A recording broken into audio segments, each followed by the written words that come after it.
Hello.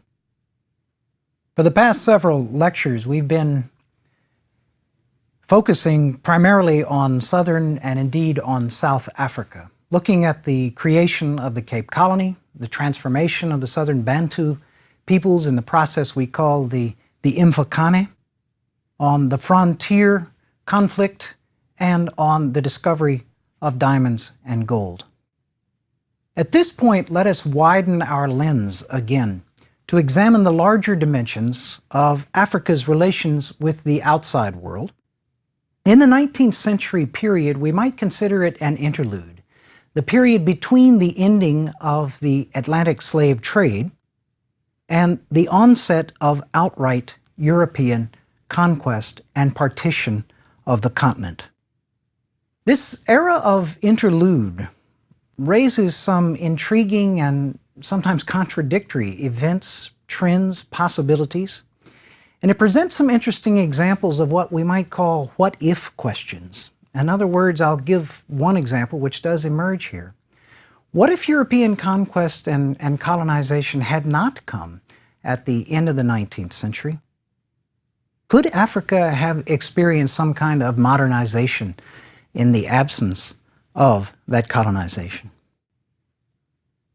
Now, Britain abolished the transoceanic slave trade in 1807, and slavery itself in the British Empire, including the Cape Colony, as we saw in the 1830s. Most, though not all, Western nations followed suit in terms of banning the international slave trade, although, of course, the actual abolition of slavery itself assumed various dates in places like the United States or Brazil. Now, abolition of the slave trade certainly reflected humanitarian currents in the West, related, of course, to the Enlightenment.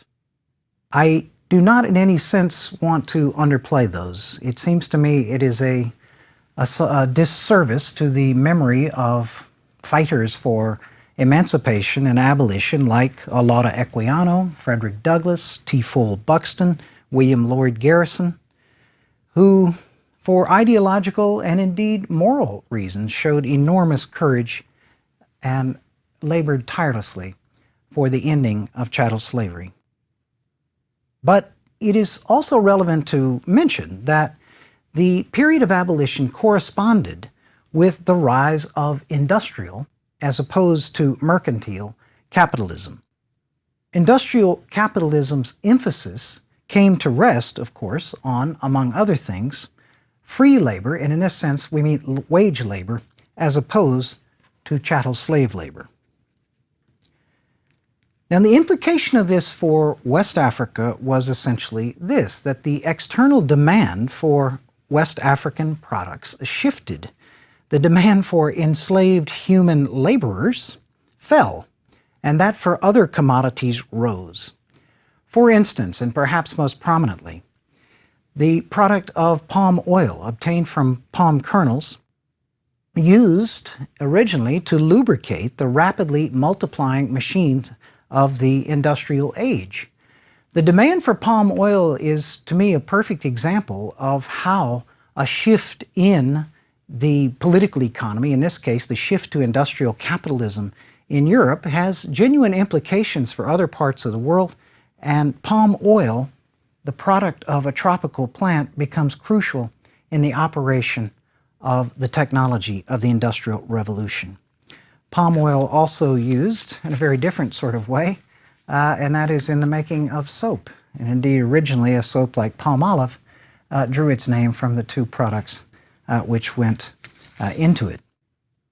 Now, Britain put teeth into its slave trade prohibition, again, partly driven by matters of principle, by moral concerns, and partly in the interest of fostering and overseeing a conversion to a different kind of commercial focus in West Africa. The British Navy stationed ships off of the West African coast, and intercepted slave ships of all nations on the high seas. The human cargo of these ships, if I can put it that way, was resettled at a quite fascinating cultural experiment known as Freetown, appropriately enough, and located along the Atlantic Ocean coast of what today is the West African country of Sierra Leone. Now, the era of legitimate commerce, as the Europeans like to call it, in contradistinction, of course, to the now illegitimate commerce in human beings, the era of legitimate commerce was born. To the demand for palm oil was added the demand for other kinds of products coming out of West Africa. For instance, gum arabic, a dye fixer for the textile industry, and again, something that goes directly into the new industrial age, which has become the name of the game in Western Europe. Another product from the far western portions of the West African region, and that is peanuts. Now, some remarkable West African entrepreneurs arose to organize enterprises taking advantage of these new market realities. To me, the most fascinating example probably is a man who was known by the name of Jaja. His base of operations was at the town of Opobo, located in the Niger Delta region of modern Nigeria. And in fact, this Niger Delta region came to be known as the Oil Rivers region, Oil Rivers area. But this was in reference to palm oil, despite the fact that today, oil production of a very different type, and of course I'm referring to enormous productions of petroleum, takes place in precisely the same region of modern Nigeria. Jaja was a former slave himself who had risen to become a sort of merchant king. And he perhaps illustrates an example of a difference at least in degree, with slavery as practiced in West Africa indigenously and slavery as practiced in the West. He was very successful in controlling the palm oil coming out of the Oil Rivers area, and indeed eventually achieved a near monopoly of that production. He felt he had to do this to counter what he saw as a European monopoly of purchase and shipping of the product out of Africa and to Europe. As Basil Davidson has put it in his descriptions of Jaja, he, quote, modernized in every way he could. He eventually persuaded one European shipper to break ranks with the cartel controlling the purchase of palm oil. He began to pursue, most intriguingly, the possibility of organizing and financing his own shipping lines, of purchasing and manning his own ships to carry the product directly to Europe, and of course avoid, therefore, these European middlemen. Now, Jaja's end, his fate, illustrates the way that matters were developing, the way that the wind was blowing as we move from the middle reaches of the 19th century towards the end. Here we must introduce another character of considerable importance in several portions of Africa, East, Central, and West, and that was Harry Johnston, later knighted and known, of course, as Sir Harry Johnston. Johnston had served as the British consul based on the island of Lagos off the southwestern Nigerian coast. It's worth mentioning at this point that some of the old outposts which the European powers involved in the slave trade had constructed in the long centuries prior to the period that I'm talking about, they were usually called forts or castles. Cape Coast Castle, for instance, Elmina Castle along the coast of modern Ghana. And these dotted the coast in the hands of the French or the Portuguese or the British or others involved in the slave trade. In the era of legitimate commerce, often these old outposts, these old forts or castles, so-called, become the entrepot. They become the gateways for a new commerce that we're discussing. And they also become the beachheads for a gradual, at least gradual for a while, a gradual expansion, a gradual showing of a more aggressive stance on the part of these European commercial powers as they inch outward from the old forts and castles, making a local level annexation here, another there. Lagos Island, for instance, Harry Johnston's base off the southwestern coast of modern Nigeria, annexed by the British in 1861. By the 1880s, Jaja had become not just a thorn in the side, but perceived to be an outright obstruction to the continued prosperity and the continued progress based on legitimate commerce, at least the European side of that. At a certain point, Harry Johnston sailed to the Oil Rivers area, taking with him the HMS Goshawk, a ship of the British Royal Navy. The Goshawk anchored off of Opobo town. It was crewed by 77 blue-jacketed Royal Navy sailors, we're told, and maybe more importantly, a couple of dozen cannon, which were trained on Opobo town. Johnston invited Jaja to come to his ship for a parley, a negotiating session. Jaja accepted the invitation. He was cautious enough to bring with him some 27 war canoes, holding about 700 of his own followers and men. When he came on board, he was escorted to a room which looked rather more like a courtroom than a negotiating table, perhaps. And Johnston presented Jaja with two choices. He could, in essence, surrender himself to Johnston, or he could return to Opobo, in which case he would face, as the town would face, the fire of the cannon from the HMS Goshawk. Now, Jaja, perhaps imagining that he could live to fight another day, concluded that he would give himself over to Johnston in order to avoid the damage to his own town and followers. He was taken across the coast to the west to Accra, off the base of modern-day Ghana, and again, one of these places that had been outposts during the slave trade and are now inching forward in a more aggressive stance, put on through a summary trial and exiled to the West Indies, where Jaja spent the last 5 years of his life. Now, the British Foreign Secretary at this time was Lord Salisbury. He would shortly later become the British Prime Minister, and indeed is a key figure in the process that we look at in more detail next time, and that is the full-scale scramble for Africa. As Foreign Secretary, of course, Salisbury received the various dispatches from consuls all over the world, and of course received a description of what had occurred in the Oil Rivers area of modern-day Nigeria. He minuted on the consul's dispatch. The way that the Colonial Office operated is that the original report is passed from official to official, and they all scribble in hand their own comments on it. And these were called the minutes of various officials. Salisbury's minute read like this: "Simply approve his conduct." This is in reference to Johnston. "We need not discuss the principles involved in this dispatch. They amount to this: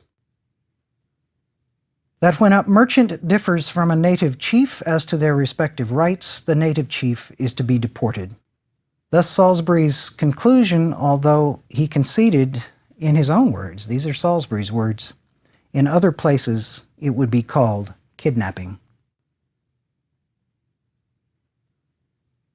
Jaja's commercial initiatives were matched by equally interesting cultural and political experiments pursued by talented West Africans acting on their own during this 19th century interlude period.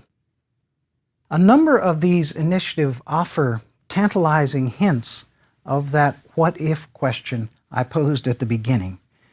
Could nations modernize without the experience of colonization? Let's examine a couple of these. At Freetown, the place I mentioned where the so-called recaptives were taken, these were the people who at one point were loaded onto ships intended to be transported across the Atlantic and to enter into slavery, but intercepted on the high seas of the Atlantic off of West Africa by the British Navy and taken because of the difficulty, of course, of any sort of relocation of such a varied cargo to their various homes, were taken to Freetown in modern-day Sierra Leone. And there they were dropped into. They were immersed into something of a cultural bath. They were from, of course, many parts of West Africa, but put into a situation where they found themselves going to schools, conducting their lessons in English, and of course to churches dedicated to the Christian religion, and indeed many became devoutly Christian and, equally important, literate. A substantial number of those at Freetown were Yoruba peoples. Yoruba, the principal ethnic group or so-called tribe from what is now southwestern Nigeria. Many of these Yoruba subsequently returned to their original home area of southwestern Nigeria, spreading the gospel of their newfound faith and a different but related gospel of modern Western-style education. Among the most prominent of these people was Samuel Ajayi Crowther, and the story of his capture as Ajayi, the young boy at about the age of 8 in southwestern Nigeria, his transport to Freetown, his subsequent return in his 30s back to his original home Yoruba area, is a stirring one. He is eventually appointed by the Anglican Church, the Church of England, to be the Anglican Archbishop of that region of West Africa. Crowther advocated an African-run regeneration, and he used that term, of the Yoruba, and indeed an African-run regeneration of all of Africa. He was not alone. He enjoyed, indeed, considerable success in his time as Archbishop, but his ultimate eclipse, and perhaps even more tellingly, his ultimate replacement by a European, is again suggestive of shifting winds in the 19th century. In the southern part of what is now Ghana, African clergy and school teachers associated with the Methodist Church, in this case, promoted an effort between 1868 and 1873 to establish a confederation of the Fante peoples with a distinctively modern flavor. They drafted a constitution balancing the power of traditional chiefs in the area with progressives like themselves. They set up a rudimentary administration and a military. Part of this was to strengthen themselves in the face of the possibility of encroachment or aggression from the powerful Ashanti state lying to the north, as well as the British presence lying on the coast to their south. This process, this experiment, again, which raises the what-if question about modernization without colonization, was essentially aborted when the British, in 1873, carried out another of the local-level, small-scale annexations of this part of southern Ghana.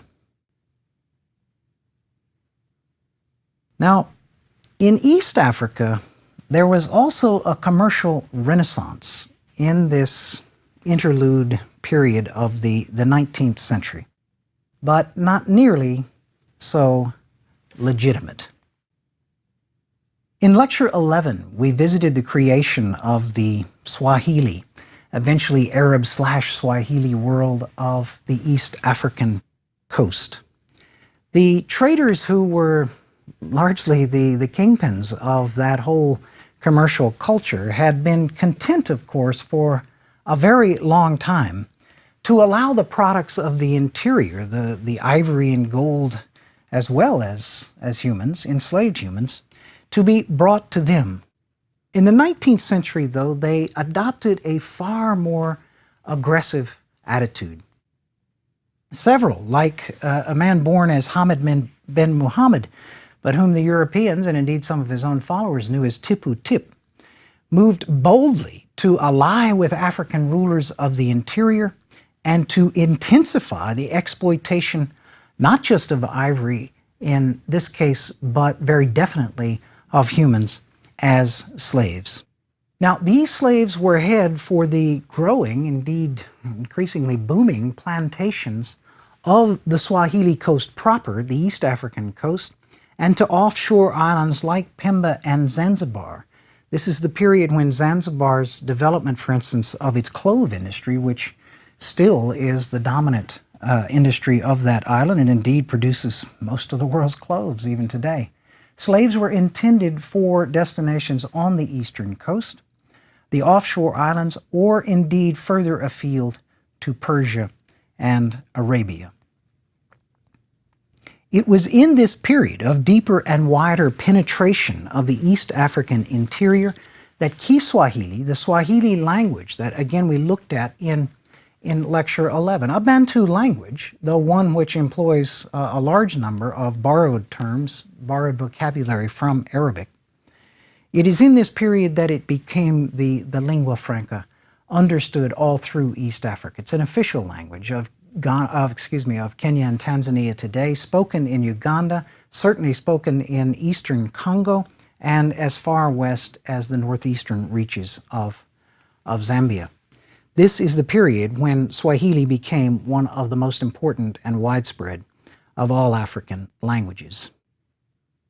And speaking of what-if kinds of questions, Roland Oliver, the eminent historian of Africa, based for many years at the University of London, School of Oriental and African Studies, speculates in his book, The African Experience, that if European power had not arrived in such force at the end of the 19th century, into the 20th century, had it not reversed the fortunes of figures like Tipu Tip, that a much, much broader swath of what we would call Central Africa today might indeed be Islamic. Allow me to leave Tipu Tip for a moment and return to him in due course. While all this is going on, needless to say, the currents of change continued to churn in Europe itself. To the Industrial Revolution, with its commercial ramifications for Africa, we may add most certainly a resurgence in Christian evangelism. In a number of respects, the perfect symbol of all of this is the legendary figure of David Livingstone. Livingstone was born the son of a factory worker in Blantyre, Scotland, and I was able at one point to visit the preserved place where he was born and experienced his early boyhood. It's quite astonishing to see what the Industrial Revolution meant for ordinary people in a place like that part of Scotland. The single room which housed Livingstone and his parents and something like 6 or 7 brothers and sisters, while each day during the week the father labored in that textile mill. It's quite a sight to see.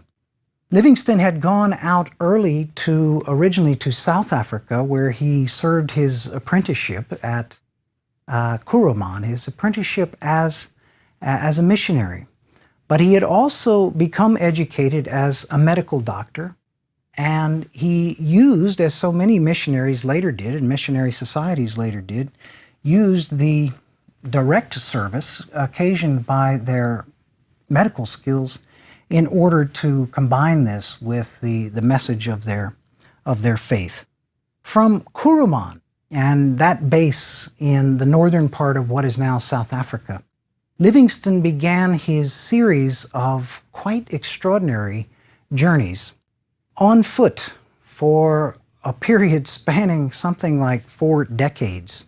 He traversed the entire southern African subcontinent on foot completely, at least twice. He encountered an incredible variety of persons, from reigning kings to those who joined him in an effort to escape from what they considered to be bondage or oppression themselves. And he wrote voluminously about it.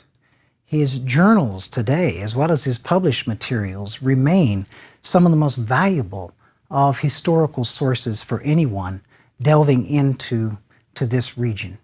So Livingstone, a product, a son literally of the industrial age, educated not only in the skills of the doctor, but becoming a very devout and indeed energetic advocate of Christian missionary expansion, carries his message, records so much about his experiences all through southern and eastern Africa. When he came back to Britain, he was treated as a returning celebrity. His speeches at places like Cambridge University or in Westminster Abbey attracted hundreds and were reprinted in the organs of the day. He constantly called for people in places like Britain to support him and others in extending the promise, which he called the promise of Christianity and commerce. We might amend it slightly and call it Christianity and legitimate commerce. All of this fed an increased interest, almost a fervor, in going to Africa in a spirit of, I suppose you could call it, paternalist beneficence, and again, to lead the regeneration, in this case, lead it by Europeans as opposed to Africans. Nonetheless, Livingstone himself was not necessarily in favor of outright European colonization. If you read his quite voluminous readings, he is in fact somewhere on the fence, or should I say on both sides of the fence, at various portions of those statements. Maybe not linked directly with European colonization, and yet his name is linked in the popular mind forever with that of Henry Morton Stanley, a fellow Briton, although in this case from Wales, not Scotland, of a very different stripe, a very different personality, and a very different type. He's linked, of course, because in Livingstone's last journeys, when he was feared to be lost, various newspapers financed expeditions to find him, and as you know, Stanley was the one who finally did locate Livingstone near the end of Livingstone's life on Lake Tanganyika, and it was there where he supposedly uttered the immortal words, "Dr. Livingstone, I presume." It was Stanley working a few years later for King Leopold II of Belgium, a character we will meet in some detail in lecture number 25. It was Stanley who destroyed, on behalf of Leopold, the competing commercial empire of Tipu Tip in what is today the southeastern portion of the Congo. A new era, the colonial era, was beginning. Tipu Tip was sent packing back to his original island home of Zanzibar. A new day, the day of the Scramble for Africa, was getting fully underway. And we turn to that scramble in our next lecture. Thank you.